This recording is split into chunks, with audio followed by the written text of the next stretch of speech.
இரண்டாவது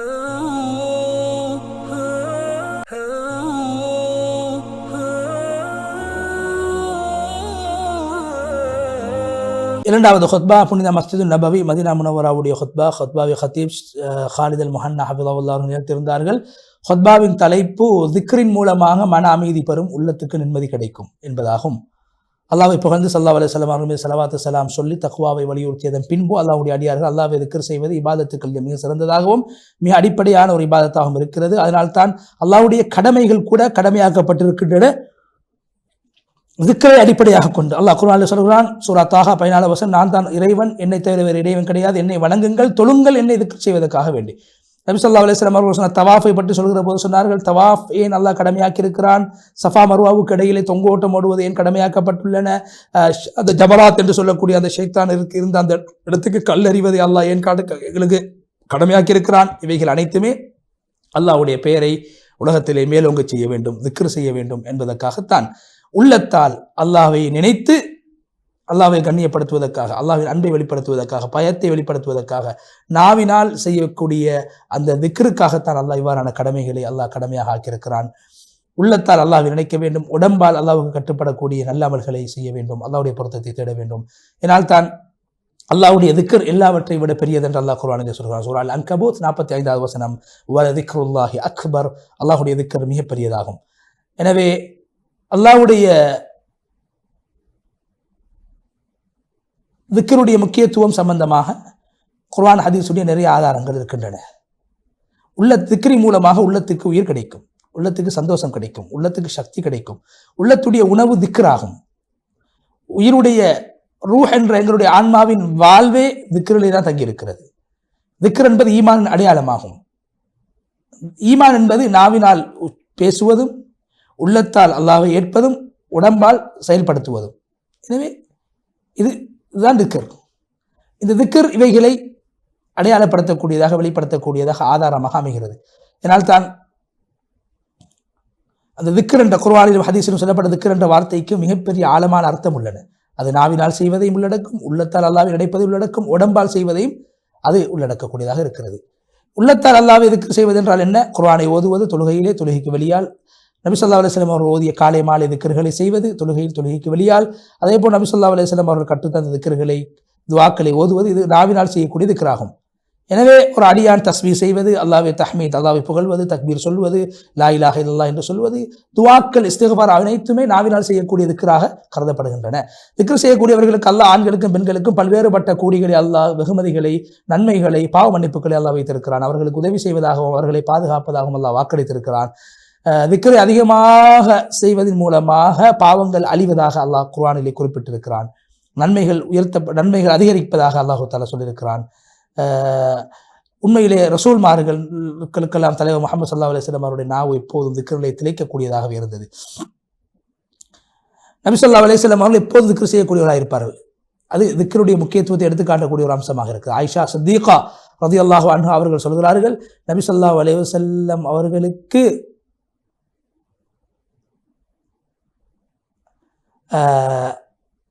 அல்லாஹ் நபி ஸல்லல்லாஹு அலைஹி வஸல்லம் அவர்களை அல்லாஹ்வை திக்ர் செய்யுமாறு அல்லாஹ் கட்டளையிட்டான். திக்ர் என்பது குர்ஆனில் எப்போதுமே அதிகமாக திக்ர் செய்யுங்கள் என்ற வார்த்தை பாவிக்கப்பட்டிருக்கிறது. அதிகத்தை கொண்டு திக்ர் வர்ணிக்கப்பட்டிருக்கிறது. சூரா அல் அஹ்ஸாப் 41 42 வசனம் சொல்ல, ஈமான் கொண்டவர்கள் அல்லாஹ்வை நீங்கள் அதிகமாக திக்ர் செய்யுங்கள், காலையிலும் மாலையும் அவருடைய தஸ்பீஹ் செய்யுங்கள். நபி ஸல்லல்லாஹு அலைஹி வஸல்லம் அவர்கள் சொன்னார்கள், நபியிடத்தில் ஒரு மனிதர் வந்து கேட்டார், யா ரசூலல்லாஹ், இஸ்லாத்துடைய கடமைகள் அதிகரித்து விட்டன, ஏதாவது நான் வளமையாக செய்து வருவதற்கு எனக்கு ஒரு அமலை சொல்லித்தாருங்கள். நபி ஸல்லல்லாஹு அலைஹி வஸல்லம் சொன்னார்கள், நீ அல்லாஹ்வுடைய திக்ரில் உன்னுடைய நாவு திளைத்திருக்க வேண்டும், அதுதான் நீ எப்போதும் செய்ய வேண்டிய வணக்கம் என்று சொன்னார்கள். அல்லாஹ்வுடைய அடியார்கள், ஒரு அடியான் எப்போது நாவினால் ஒரு அல்லாஹ்வை திக்ர் செய்வானோ அவர் நலவிலே இருக்கிறான். நாவினால் திக்ர் செய்கின்ற போது உள்ளத்தில் அந்த அல்லாஹ்வுடைய சிந்தனை நாங்கள் கொண்டு வர வேண்டும். உள்ளமும் நாவும் சேர்ந்து அல்லாஹ்வை திக்ர் செய்கின்ற போது நன்மைகள் அதிகமாக கிடைக்கும். அல்லாஹு தஆலா நபி ஸல்லல்லாஹு அலைஹி வஸல்லம் பார்த்து சூரா அல் அராஃப் 25வது வசனத்தை சொல்கிறார், நபியே, நீங்கள் உங்களுடைய உள்ளத்தால் அல்லாஹ்வை நினையுங்கள், அல்லாஹ்வை பயப்படுங்கள், நீயும் சத்தம் போட வேண்டிய அவசியம் கிடையாது, காலையிலும் மாலையிலும் அல்லாஹ்வை திக்ர் செய்யுங்கள். திக்ர் செய்யாமல் இருக்கக்கூடிய கூட்டத்தில் நீங்கள் சேர்ந்து விடக்கூடாது. உள்ளத்தால் நாவினால் மொழிகின்ற திக்ரை உள்ளத்தால் ஒரு மனிதனுடைய கருத்தை உணர்ந்து அதை விளங்கி திக்ர் செய்கின்ற போது அது உண்மையான உயிரோட்டம் உள்ள திக்ராக அது இருக்கும். திக்ருடைய பிரயோசனங்களை அடைந்து கொள்ள வேண்டுமாக இருந்தால் அதனுடைய நோக்கங்களை அதனுடைய அர்த்தங்களை விளங்கி ஒரு அடியான் திக்ரு செய்ய வேண்டும், பிரயோசனங்களை விளங்க வேண்டும். உள்ளத்துக்கு நிம்மதி, நன்மைகள் அதிகமாக கிடைப்பது, அல்லாஹ்வுடைய அன்பு கிடைப்பது, அல்லாஹ்வுடைய கண்ணிய மகத்துவம் கிடைப்பது, இவைகள் அனைத்துமே திக்ரி மூலமாக அல்லாஹு தாலா ஏற்படுத்தி வைத்திருக்கிறார். அல்லாஹ்வுடைய அடியார்களை திக்ரு உள்ளத்தால் திக்ரு செய்வது என்றால் என்ன? அதுதான் அடிப்படையாகும். அது மூலமாகத்தான் நாவினால் திக்ரு வெளியாகும்.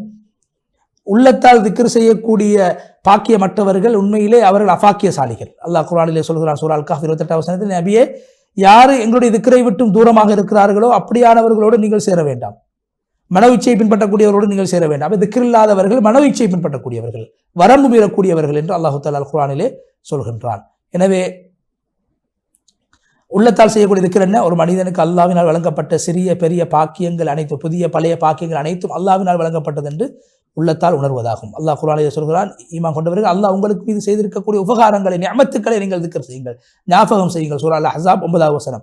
ஒரு அடியான் அல்லாஹ்வுடைய படைப்பினங்களை பார்த்து சிந்திக்க வேண்டும், அல்லாஹ் படைத்தவற்றை பார்த்து சிந்திக்க வேண்டும். வானங்களில் பூமிகளில் அல்லாஹ்வுடைய மகத்துவங்களை, கண்ணியங்களை, அல்லாஹ்வுடைய அது சக்தி வல்லமைகளை பார்த்து ஒரு அடியான் சிந்திக்க வேண்டும். அல்லாஹ்வுடைய கட்டளை என்ன சொல்கிறது, அல்லாஹ்வுடைய விளக்கல் என்ன சொல்கிறது, ஏவல் என்ன சொல்கிறது, அல்லாஹ்வுடைய அதாவது வாக்குறுதிகள் என்ன சொல்கின்றன, அல்லாஹ்வுடைய எச்சரிக்கை என்ன சொல்கின்றன, நீதம் எப்படிப்பட்டது, அல்லாஹ்வுடைய மிருதுவான தன்மைகள் இப்படியான அல்லாஹ்வுடைய தன்மைகள் ஒரு அடியான் உள்ளத்தால் சிந்திக்க வேண்டும். இவைகள் அனைத்துமே உள்ளத்தில் அல்லாஹ்வுடைய அன்பை ஏற்படுத்தக்கூடிய விடயங்களாக இருக்கின்றன, அல்லாஹ்வுடைய அச்சத்தை ஏற்படுத்தக்கூடிய விடயங்களாக இருக்கின்றன, ஒரு அடியானை பாவங்களை விட்டு தடுப்பதற்கு காரணமாக அமைகின்றன. மைமூன் இப்னு மெஹ்ரான் என்று சொல்லக்கூடிய மிகப்பெரிய ஒரு தாபியை சொல்கிறார், அல்லாஹ்வை நாவினால் திக்ர் செய்வது நல்ல விடயம்தான், ஆனால் அதே நேரத்திலே ஒரு அடியான் அல்லாஹ்வை பாவம் செய்வதற்கான சந்தர்ப்பம் கிடைக்கின்ற போது, பாவத்தின் போது அல்லாஹ்வை நினைத்து பாவத்தை விட்டு ஒதுங்குவது திக்ர்களிலே மிகப்பெரிய திக்ர் என்று மைமூன் இப்னு மெஹ்ரான் ரஹ்மத்துல்லாஹி அலைஹி அவர்கள் குறிப்பிட்டார்கள். அல்லாஹ்வுடைய அடியார்களே, யார் தனிமையிலிருந்து அல்லாஹ்வை நினைத்து அழுது திக்ர் செய்து கண்ணீர் வடிப்பார்களோ அவர்களை அல்லாஹ் அரிசுடைய நிழலை கொடுத்து அல்லாஹ் அவர்களை கண்ணியப்படுத்துவான். 7 கூட்டத்தை நபி ஸல்லல்லாஹு அலைஹி வஸல்லம் சொன்னார்கள், அரிசுடைய நிழல் அவர்களுக்கு வழங்கப்படும். அதிலே முதலாவது யாரு? ஒரு அடியான். அவர்கள் 7 பேர்கள். ஒருவர் யாரு? அல்லாஹ்வை நினைத்து அஞ்சி திக்ர் செய்து கண்களிலிருந்து கண்ணீர் வடித்தவர் என்று ஸல்லல்லாஹு அலைஹி வஸல்லம் அவர்கள் குறிப்பிட்டார்கள் என்று சொல்லி ஹுத்பாவுடைய முதல் பகுதியை விட்டும் ஹத்தீப் ஹாலித் அல் முஹன்னா ஹஃபிதஹுல்லாஹ் விடைபெற்று சென்று ஹுத்பாவுடைய 2வது பகுதியிலே ஹத்தீப் ஹாலித் அல் முஹன்னா ஹஃபிதஹுல்லாஹ் அவர்கள் அல்லாஹ்வை புகழ்ந்து ஸல்லல்லாஹு அலைஹி வஸல்லம் அவருடைய ஸலவாத்து ஸலாம் சொன்னதன் பின், அல்லாஹ்வுடைய அடியார்களே, உடம்பால் செய்யக்கூடிய திக்ர் என்ன? உடம்பால் செய்யக்கூடிய திக்ர், உடம்பின் மூலமாக அல்லாஹ்வை நாங்கள் நினைப்பது. அல்லாஹ்வின் பக்கம் ஒரு அடியான் உடம்பால் நெருங்குகின்ற போது, அல்லாஹ் ஒரு மனிதன் நினைக்குகின்ற போது அந்த அடியான் அல்லாஹ்வுக்காக இபாதத் செய்யக்கூடியவராக மாறுவார். இபாதத் என்பது உடம்பால் நடைபெறக்கூடியதாகத்தான் இருக்கின்றன. தொழுகை, நோன்பு, ஹஜ்ஜி, உம்ரா, ஜிஹாது, நன்மை ஏவுதல், தீமையை தடுத்தல், சதக்கா கொடுத்தல், மக்களுக்கு மத்தியில் சமாதானத்தை உண்டு பண்ணுதல், இது போன்ற அமல்கள் எல்லாம் உடம்பால் செய்யப்பட வேண்டிய அமல்கள். எனவே அல்லாஹ்வை நினைத்தால் தான் இவ்வாறான அமல்களை செய்யலாம். எனவே இது உடம்பால் செய்யக்கூடிய அமல்கள், இவைகளும் திக்ராகவே கருதப்படும். எனவே இதுக்கு உள்ளத்தாலும் நாவினாலும் செய்யக்கூடிய திக்ருடைய பிரதிபலன் உடம்பால் வெளியாக வேண்டும். எப்போது ஒரு அடியான் உள்ளத்தாலும் நாவினாலும் அல்லாஹ்வை நினைத்துக் கொண்டிருப்பாரோ அவர் அல்லாஹ்வுடைய பாதையிலே செல்லக்கூடியவராக, நபிமார்கள் சென்ற பாதையிலே செல்லக்கூடியவராக இருப்பார். நபிமார்களுடைய பாதை அல்லாத ஏறிய பாதைகள் வழிகேடாகவும் மடமையாகவும் இருக்கின்றன. எந்த அடியான் நாவினாலும் உள்ளத்தாலும் அல்லாஹ் நினைப்பாரோ அல்லாஹ் அவருடைய உடம்பை நல்ல விடயங்களிலே தெளிக்க வைப்பான். நல்ல விடயங்களை செய்வதற்கு அல்லாஹ் அவரை இலகுபடுத்தி கொடுப்பான். பாவங்களை விட்டு அல்லாஹ் அவரை பாதுகாப்பான். அல்லாஹ் விரும்பக்கூடிய விடயத்தில் அல்லாஹ் அவர்களை ஈடுபடுத்துவான். உண்மையில் அல்லாஹ் திக்ர் செய்யக்கூடியவராக அல்லாஹ் அவரை ஆக்குவான். அல்லாஹ்வினால் வாக்களிக்கப்பட்ட கூலிகளுக்கு தகுதியானவராக அல்லாஹ் அவர்களை ஆக்கி விடுவான். அல்லாஹ் குர்ஆனில் சொல்கிறான், சூரா அல் பக்ரா 152வது வசனம், நீங்கள் திக்ர் செய்யுங்க, நான் உங்களை நினைப்பேன். ஹதீஸ் குத்ஸில் அல்லாஹ் சொல்கிறான், என்னோட அடியார் என்னை எப்படி நினைக்கின்றான் அவ்வாறு அவனோடு நான் நடந்து கொள்கிறேன். அவன் என்னை திக்ர் செய்கின்ற போது அவனோடு நான் இருந்து விடுவேன். உள்ளத்துக்கு நிம்மதி, சந்தோஷம், ராஹத்து வேண்டுமாக இருந்தால் அதிகமாக அல்லாஹ்வை மறைவாகவும் தனிமையிலும் கூட்டாகவும் திக்ர் செய்ய வேண்டும். உள்ளத்தை அல்லாஹ் படைத்திருப்பது திக்ருக்காகத்தான். திக்ர் இல்லாமல் உள்ளம் உயிர் வாழ மாட்டாது, ஈமான் உறுதியாக மாட்டாது. நயவஞ்சகத்தனத்தை ஈமானை பிரித்து காட்டக்கூடிய திக்ர் தான். அல்லாஹ் குர்ஆனிலே சொல்கிறான், முனாஃபிகீன்கள் அல்லாஹ்வை ஏமாத்துகிறார்கள், ஆனால் அவர்கள் அல்லாஹ் ஏமாத்துகிறார், அல்லாஹ் அவர்களை ஏமாத்துகிறான். தொழுகைக்காக அவர்கள் நின்றால் சோம்பேறிகளாக நிற்பார்கள். அவர்கள் மக்களுக்கு காட்டுவதற்காக தொழுவார்கள். அல்லாஹ்வை அவர்கள் குறைவாகவே திக்ர் செய்வார்கள். நபி ஸல்லல்லாஹு அலைஹி வஸல்லம் சொன்னார்கள், இதான் முனாஃபிக்குடைய தொழுகை, இதான் முனாஃபிக்குடைய தொழுகை, இதான் முனாஃபிக்குடைய தொழுகை. அவர் மறைவாக, அதாவது சூரியன் மறைகின்ற போது இருட்டிலே தொலை வர மாட்டார். ஏன்? மக்கள் காண மாட்டார்கள். அதாவது மக்கள் காணக்கூடிய அந்த நேரம் வெளிச்சத்தில் அவர்கள் தொலை வருவார்கள் மக்களுக்கு காட்டுவதற்காக வேண்டி. எனவே அவர்கள் முனாஃபிக்குகள் மிக குறைவாகத்தான் திக்ர் செய்வார்கள் என்று நபி ஸல்லல்லாஹு அலைஹி வஸல்லம் அவர்கள் சொன்னார்கள்.